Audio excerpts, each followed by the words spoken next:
you're watching Shalom World News. I'm Donna Villa coming to you from Chicago, USA.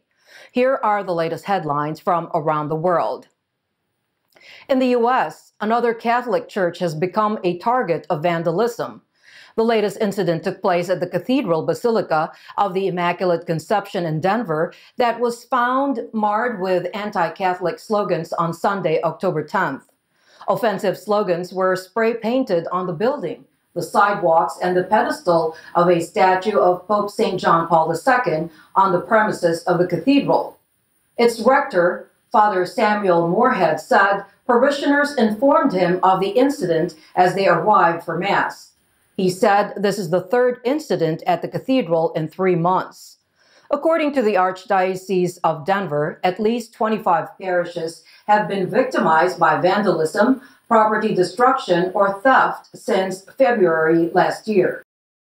Authorities in Colombia refused to allow a woman suffering from a degenerative disease to seek euthanasia. 51-year-old Martha Sepúlveda in the city of Medellin, who suffers from amyotrophic lateral sclerosis that affects the body's mobility, was scheduled to be euthanized on Sunday, October 10th. However, the Colombian Pain Institute, or INCODAL, issued a statement saying that it was canceling the euthanasia as Martha's condition does not meet the termination criteria. Earlier, the Catholic Church had issued a statement asking Martha to reconsider her decision. Colombia is the first country in Latin America to allow euthanasia, which was legalized in 1997.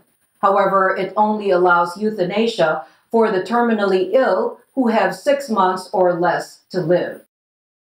In the Australian state of New South Wales, about 12 Labour Party lawmakers have extended support to the voluntary assisted dying bill that will be introduced in Parliament this week. On Monday, October 11th, the MPs added their names to the list of co-sponsors of the legislation that allows terminally ill people who are expected to die within 6 months to seek assisted suicide. The bill will be introduced in the House by independent member of Parliament Alex Greenwich, who said that it has 30 co-sponsors.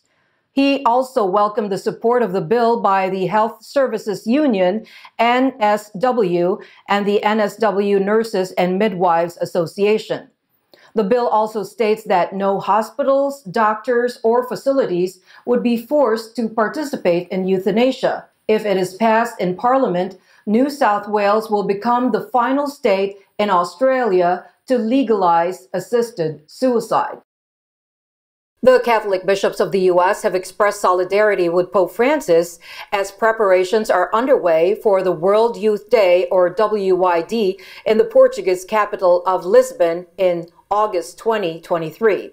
Archbishop Salvatore Cordiani of San Francisco, who is the chairman of the U.S. Conference of Catholic Bishops, or USCCB Committee on Laity, Marriage, Family Life, and Youth, and Bishop Edward Burns of Dallas, the USCCB's Episcopal liaison to World Youth Day, came out with a statement showing support to the event.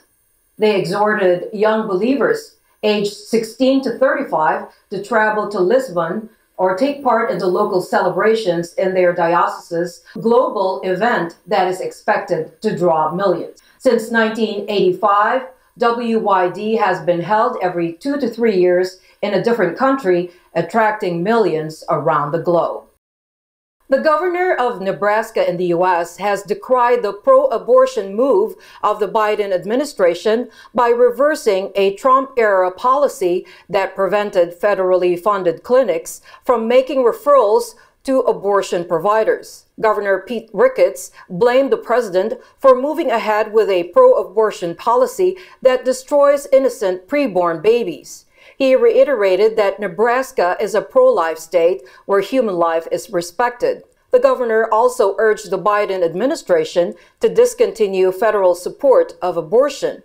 It was in 2019 that the Trump administration discontinued federal ties with the abortion industry by restricting clinics funded with taxpayer dollars from providing referrals to abortion providers. During his first month in office, President Biden rescinded Trump's Mexico City policy that banned U.S. foreign aid for non-governmental family planning agencies performing or promoting abortions. The Catholic bishops of the Philippines congratulated a veteran journalist who has been nominated for this year's Nobel Prize for Peace. The Catholic Bishops' Conference of the Philippines has issued a statement lauding Maria Ressa, who will be sharing the Nobel Peace Prize with Russian journalist Dmitry Muratov. The head of the Episcopal Conference, Archbishop Romulo Valles of Davao City, said in the statement that all the bishops join with the entire nation in congratulating Ressa for receiving the award for her efforts to protect freedom of expression. Archbishop Valles said, "The job of journalists is more challenging as fake news is rampant on social media." He said that the vocation of members of the press is to search for the truth and promote dialogue.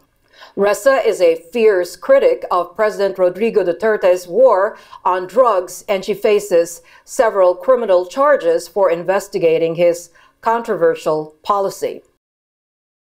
The Holy Father, Pope Francis, has named Monsignor Diego Ravelli as the Vatican's next Master of Ceremonies for papal liturgies. The appointment was announced on Monday. Monsignor Ravelli will also be the director of the Sistine Chapel Choir.